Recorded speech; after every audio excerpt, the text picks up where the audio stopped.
Welcome students. See, in the previous class we were talking about introduction of industrial sociology, about its objective, features and scope, and we also discussed importance and application of industrial sociology. In this lecture we will discuss about the development of industrial sociology. First of all, founder of industrial sociology. A number of Western political theorists and philosophers, including Plato, Polybius, Machiavelli, Vico, Hobbes, Locke, have treated political problems in a broader social context. Montesquieu regarded the political forms of different states as a consequence of the working of deep underlying climatic, geographical, economic, and psychological factors. In the 18th century, a Scottish thinker made inquiries into the nature of society. Adam Smith explored the economic causes of social organization and social change, while Ferguson considered the non economic causes of social cohesion and change. It was not until the 19th century when the concept of society was finally separated from that of the state that sociology developed into an independent study. The term sociology was coined by Auguste Comte around 1838.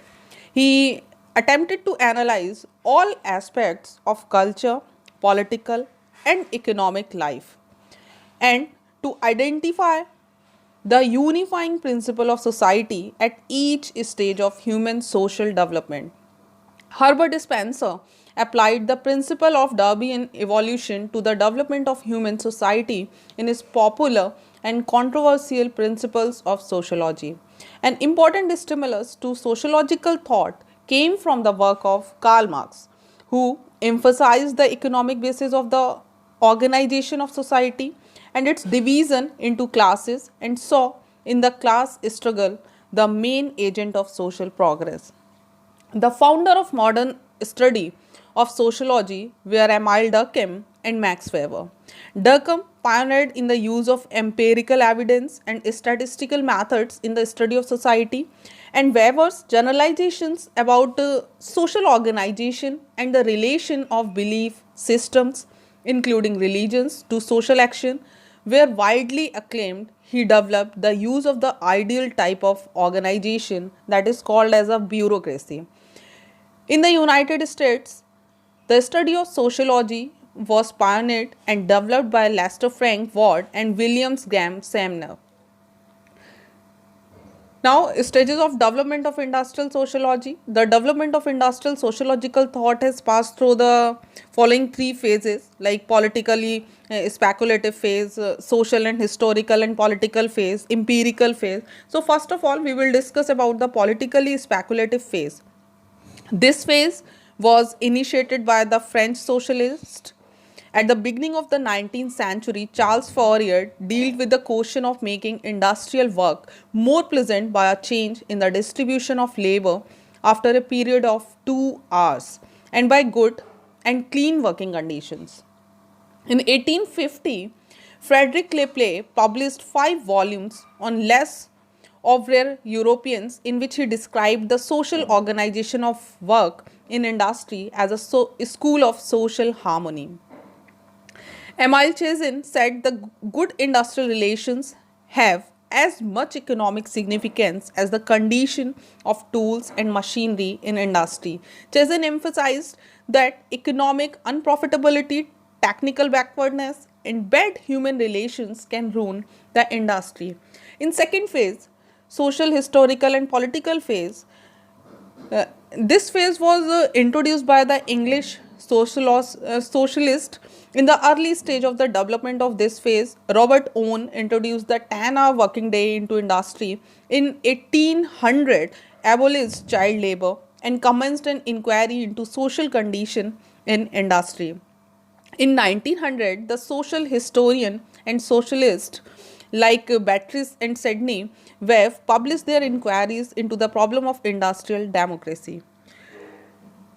Third phase, empirical phase. The phase of empirical sociology was introduced by the German sociologist. The chief initiators of this revolutionary way of thinking about the sociology of industry, met for the first time in the Society for Social Politics, created in 1872 by Gustav Mahler, Adolf Wagner, and other notable representative of the historical school. This society devoted most of its energy to the investigation of working conditions in the industry. In a speech to the Political Science Society of Berlin in 1889, Gustav Mahler developed the following normative concepts of a social order in industry centered entirely on the blue collar workers. This says that industry should be a matter of public concern and should be seen as public or semi public organization in order to become a legitimate part of a broader society. There should be a guarantee of a good and legitimate organization of social life in a new business. To ensure that this was effective, there should be an opportunity for appeal against penalties imposed by employers. An industrial business should maintain a committees of workers as an equal partners of the management. These concepts were empirically founded in several industrial investigations. The most important of these studies was the experiment which took place between 1905 to 1910 in the German industrial factories on the selection and adaptation of workers. The avoidance of every social and political problem in the interest of an objective and ontological and sociological way of thinking. Now, development of industrial sociology. The development of industrial sociology is can be divided in two phases: indirect development and direct development. Now, first of all, we discuss about the indirect development. Sociology is sometimes called the child of the age of revolution. This is because it was born in the 19th century in Western Europe after revolutionary changes in the preceding 3 centuries that decisively changed the way people lived. Three revolutions paved the way for the emergence of sociology. First is the Enlightenment or the scientific revolution. Second one, the French Revolution, and the Industrial Revolution. These processes completely transformed not only European society but also the rest of the world as it came into contact with Europe. So first of all, the first revolution is a enlightenment or the scientific revolution. During the late 17th and 18th century, Western Europe saw the emergence of radically new ways of thinking about the world, referred to as the Enlightenment. These new philosophies established the human being at the center of the universe and rational thoughts at the central feature of the human being. The ability to think rationally and critically transformed the individual human being into both the producer and the user of all knowledge, the knowing subject. Only person who could think and reason could be considered as fully human. Being the handiwork of humans, society was amenable to rational analysis and thus comprehensible to other humans. For reason to become the defining features of the human world, it was necessary to displace nature, religion, and the divine act of God from the central position they had in early ways of understanding the world. This means that the enlightenment was made possible by and in terms to develop attitude of mind that we refer to today secular, scientific, humanistic. Now the French Revolution. The French Revolution announced the in 1789 announced the arrival of political sovereignty at the level of individual as well as a nation states. The Declaration of Human Rights asserted the equality of all citizens and cautioned the legitimacy of privilege inherited by birth.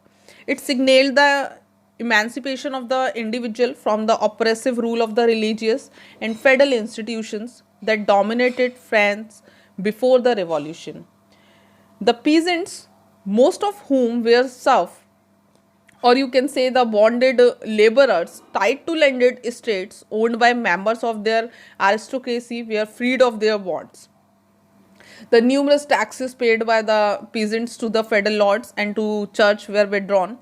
As free citizens of the republic, so when individuals were invested with rights and were equal before the law and other institutions of the state.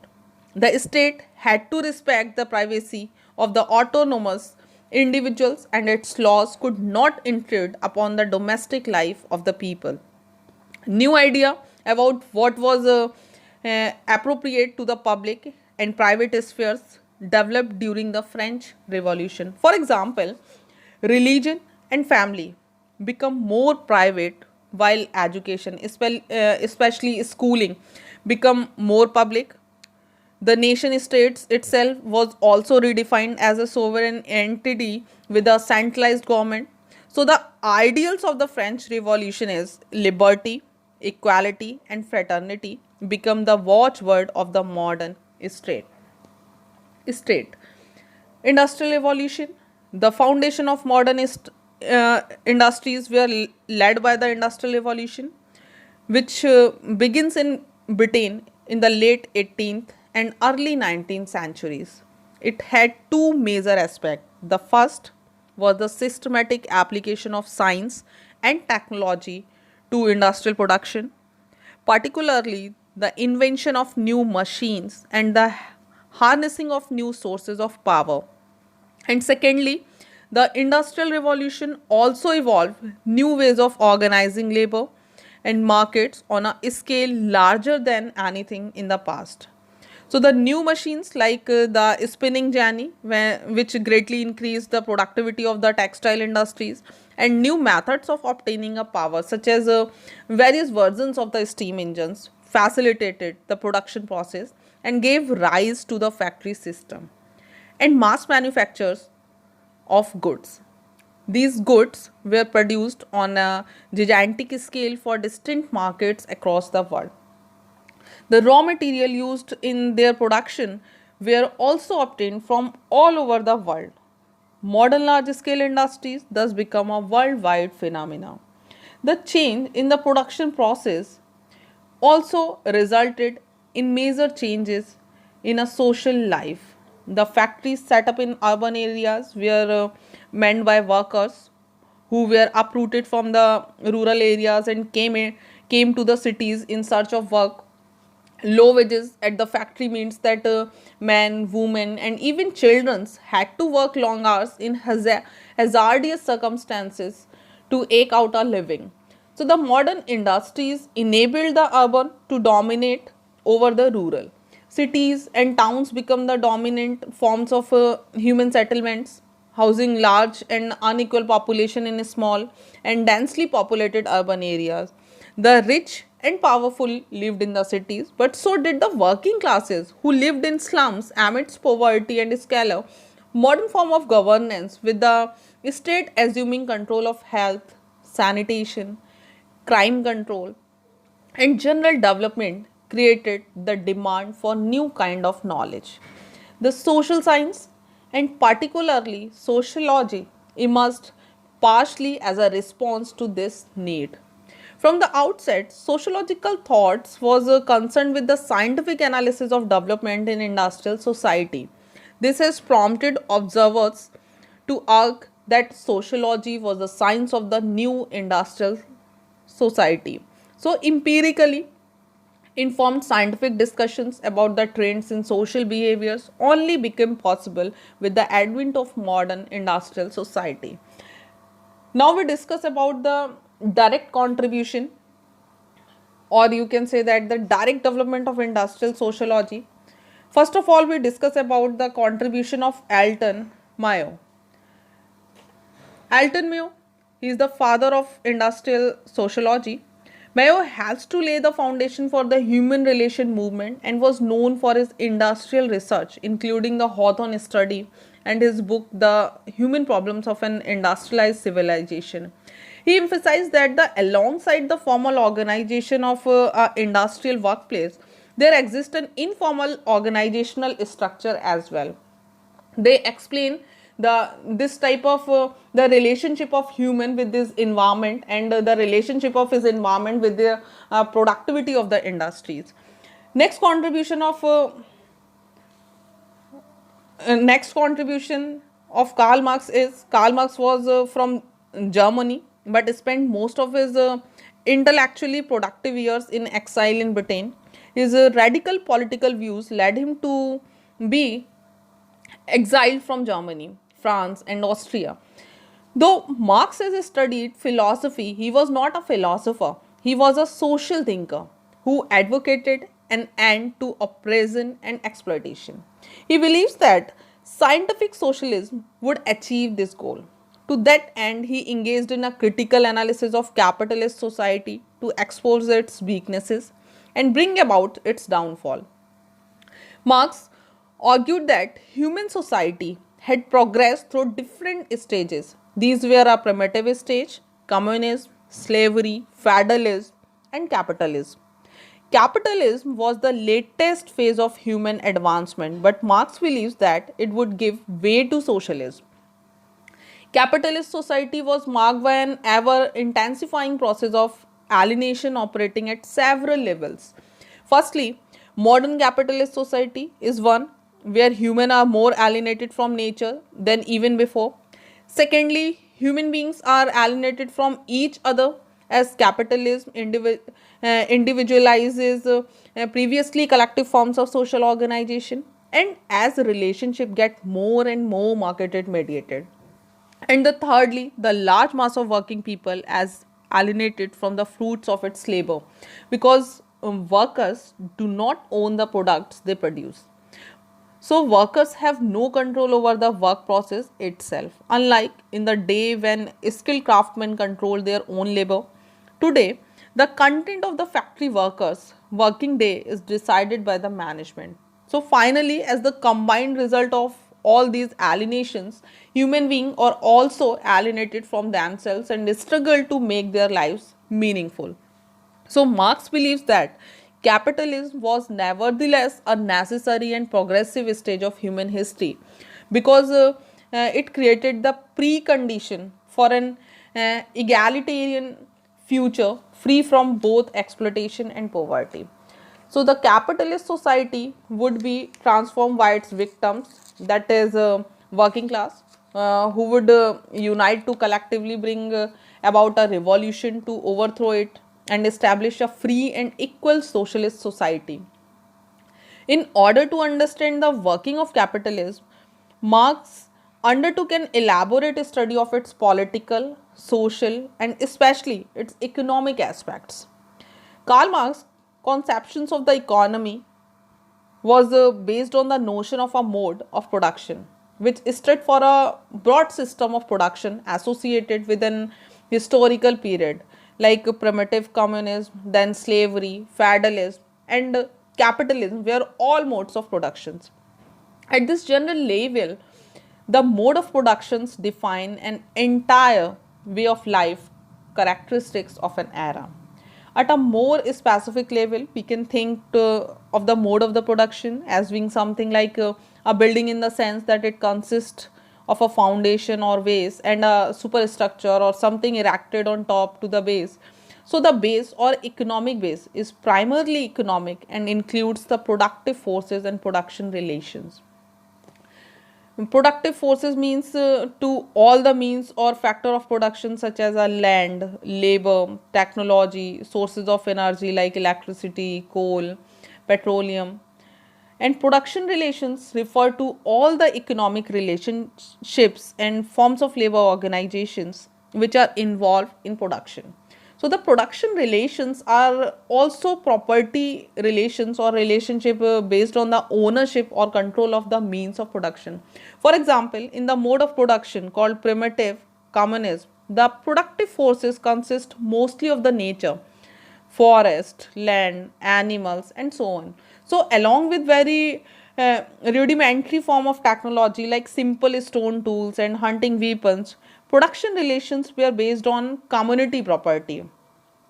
Since individual private property did not yet exist and included tribal forms of hunting or gathering, which were the prevalent form of the labor organization.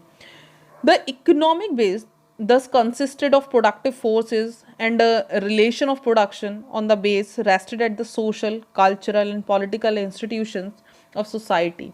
So these institutions like religion, art, literature, or different forms of beliefs and ideas were all part of the superstructure, which was built on top of the base. Karl Marx argued that people's idea and beliefs originated from the economic system of which they were part. How human beings earned their livelihood determined how they thought. Material life shaped ideas. Idea did not shape material life. So this argument went against the dominant ways of thinking in Marx's times, when it was common to argue that human beings were free to think whatever they wanted and their ideas shaped the world.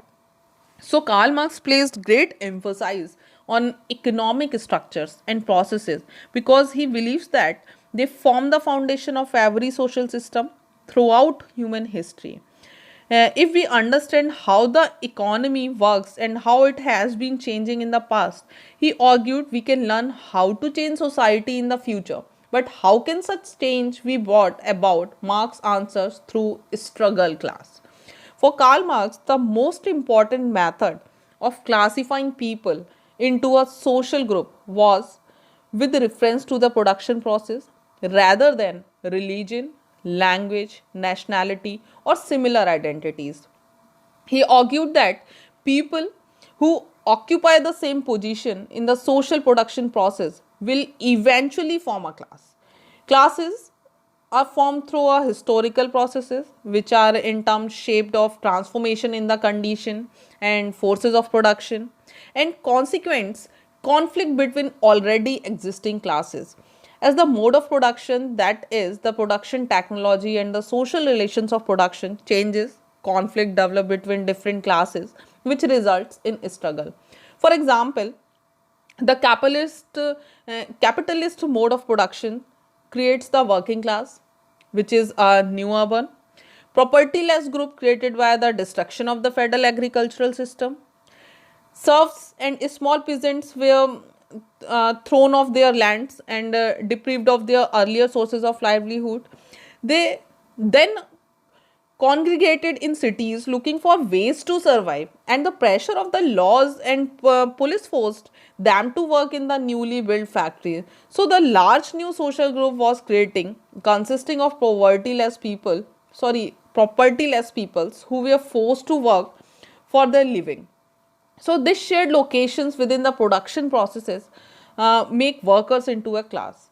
Karl Marx was a proponent of class struggle. He believes that class struggle was the major driving force of change in the society.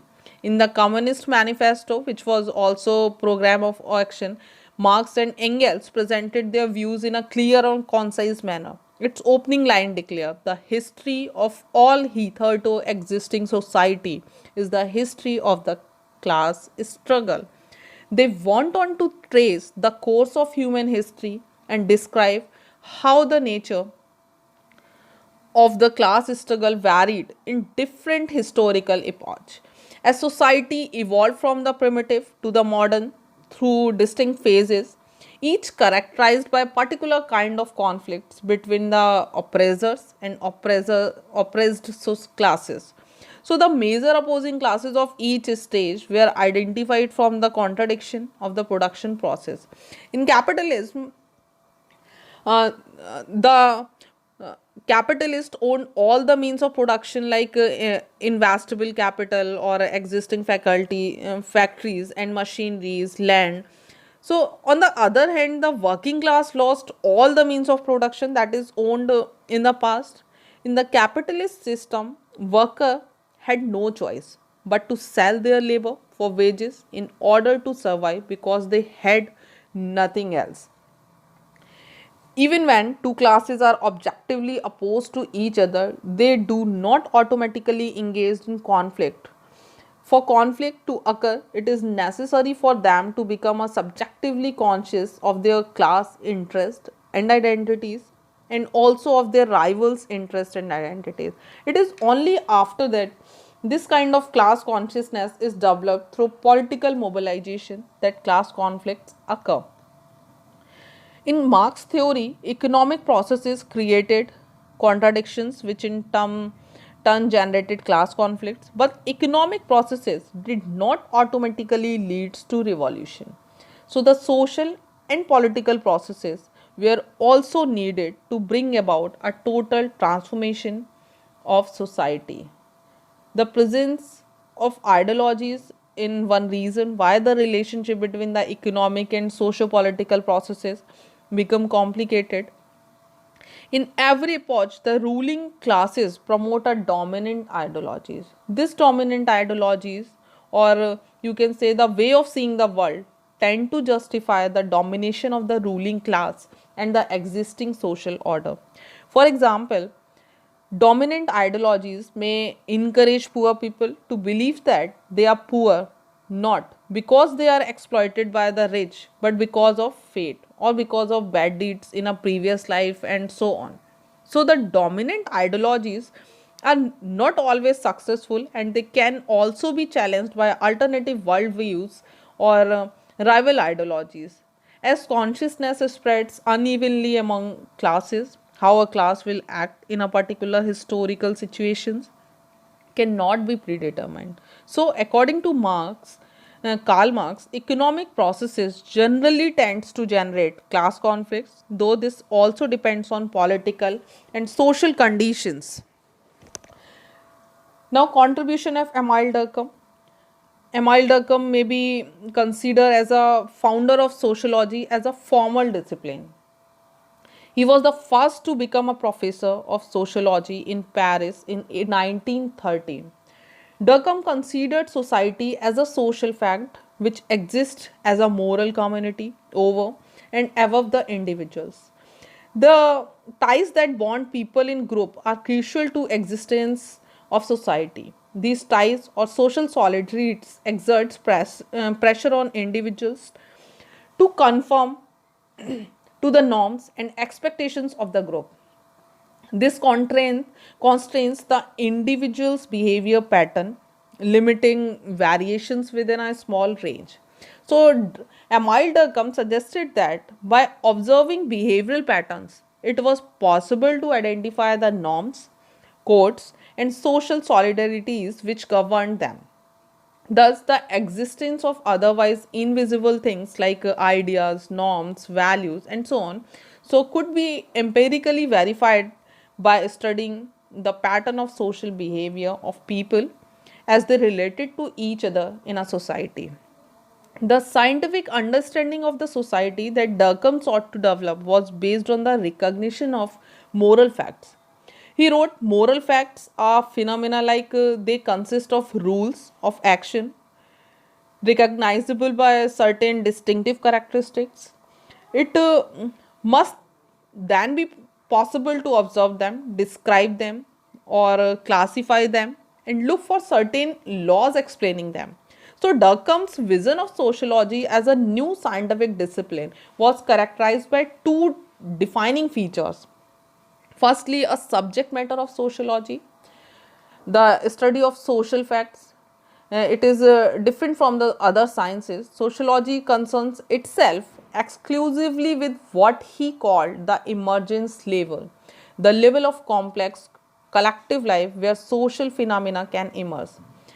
For example, social institutions like religion, family, or social values like friendship or patriotism, etc., were only possible in a complex whole that was larger than its constituents part. Although it is composed entirely of individuals, a collective social entity like a football or cricket team becomes something other than and much more than just is a collection of 11 persons.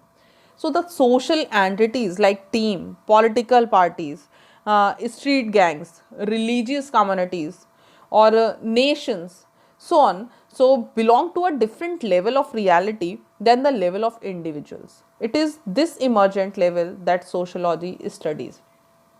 And the second defining feature of Durkheim vision of sociology was that, like most of the natural sciences, it was to be an empirical discipline. This was actually a difficult claim to make because social phenomena are where are by their very natural abstract. Although not directly observable, social facts were indirectly observable through patterns of behavior. The most famous example of his use of a new kind of empirical data is in his study of suicide. Although each individual case of suicide was specific to the individual and his her circumstances, the average rate of suicide aggregated across hundreds of thousands of individuals in a community was a social fact. So the social fact could be observed via social behavior and especially aggregated pattern of social behavior.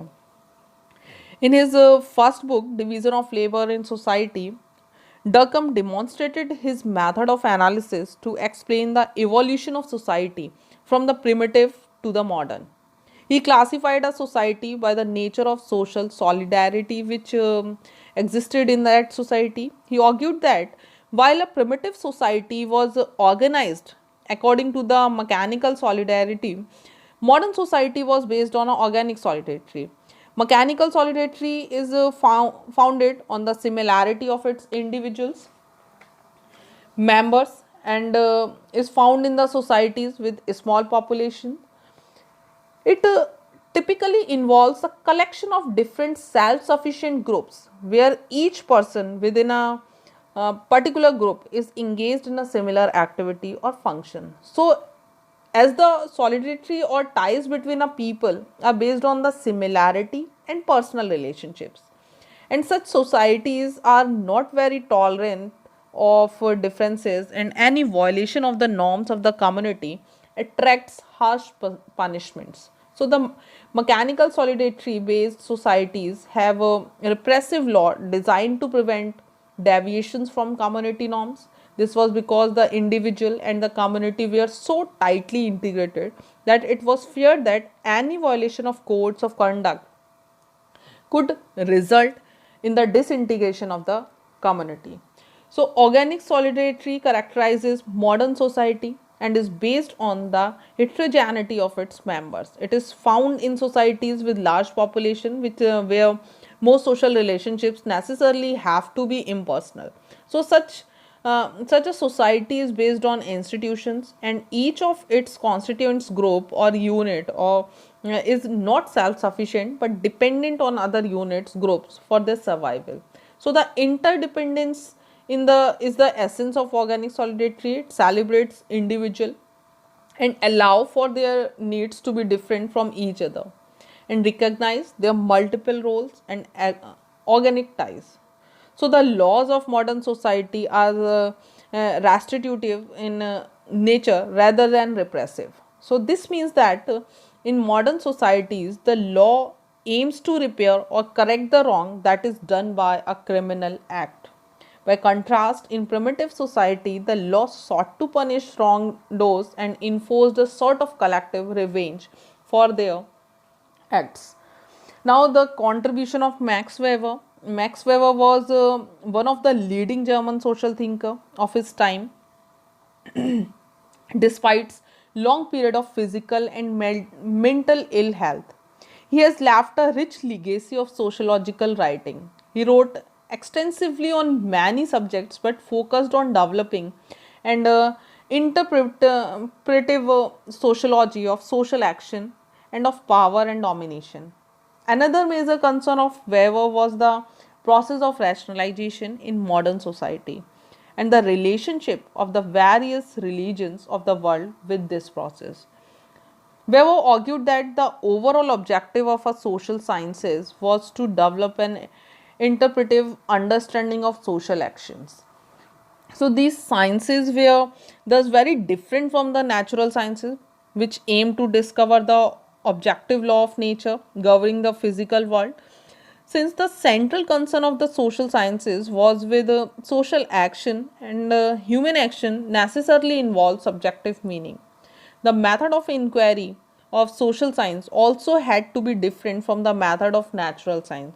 For Max Weber, social action included all human behavior that was meaningful, that is, action to which actor attached a meaning. So, in studying social action, the sociologist's task was to recover the meanings attributed by the actor.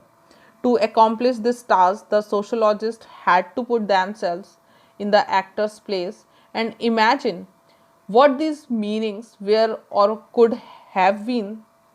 So, sociology was thus a systematic form of empathetic understanding, that is, an understanding based not on feeling but feeling with. So, the empathetic understanding which sociologists derive from the exercise enable them to assess the subjective meaning and motivations of social actor. Weber was among the first to discuss the special and complex kind of objectivity that the social sciences had to cultivate. The social world is founded on subjective human meanings, values, feelings, ideals, and so on. So, in studying this world, the social sciences inevitably have to deal with these subjective meanings.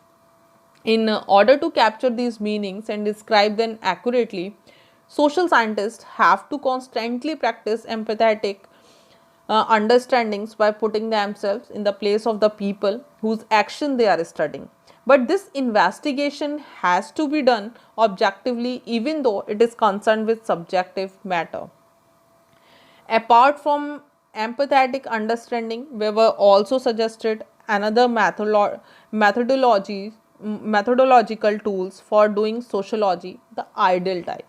The ideal type is a logically consistent model of social phenomena that highlight its most significant characteristics.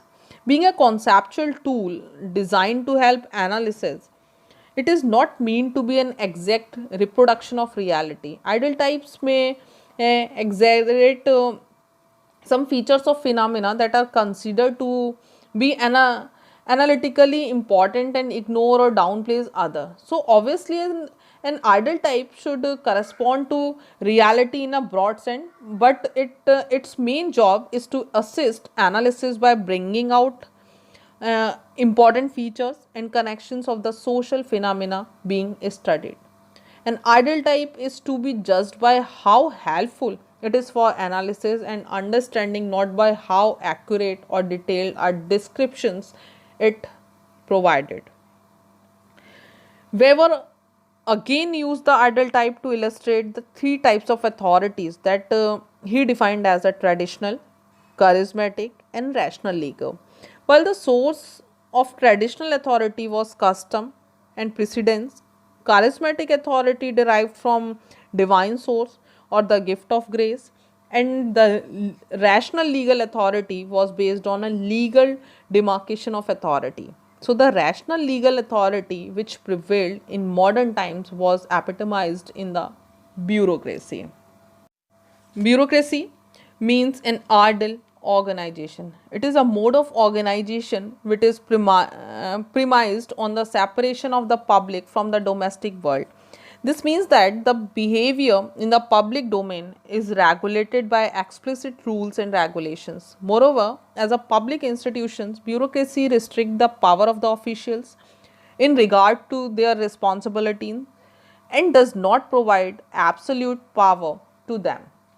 The bureaucratic organization displays the different characteristic like division of work. It explains there is a high degree of division of work at both an operative and administrative level. This leads to specialization of work and hierarchy of position, rules and regulations. The rules and regulations procedures are laid down by the top administration. They standardize operations and decision. They serve as a receptacle of past learning. They ensure equality of treatment to everybody. And the another characteristic of bureaucratic organization is a impersonal conduct. There is a impersonality of a relationship among the organizational members. The decisions are entirely guided by the rules and regulations and are totally impersonal. There is no room for emotions and sentiments in this type of a structure. So, the essence of bureaucracy is total depersonalization.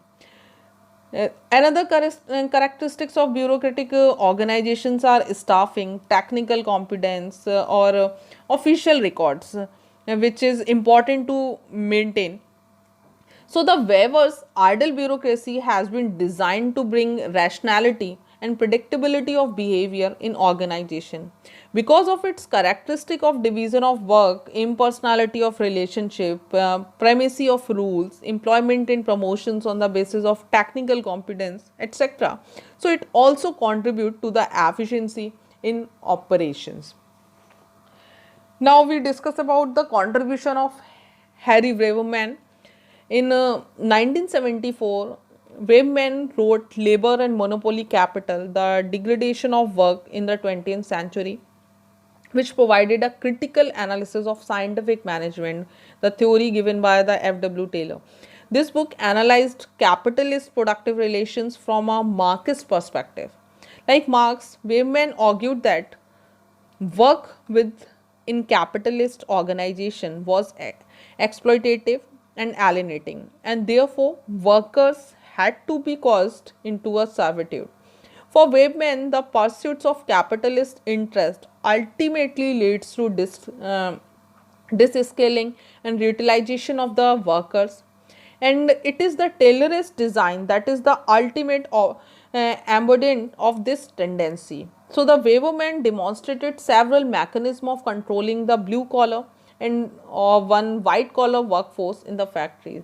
So the Weberman is remembered for his killing thesis. He argued that the capitalist owners and managers in factories were driven to de-skill the labor force in order to lower production cost and ensures high productivity.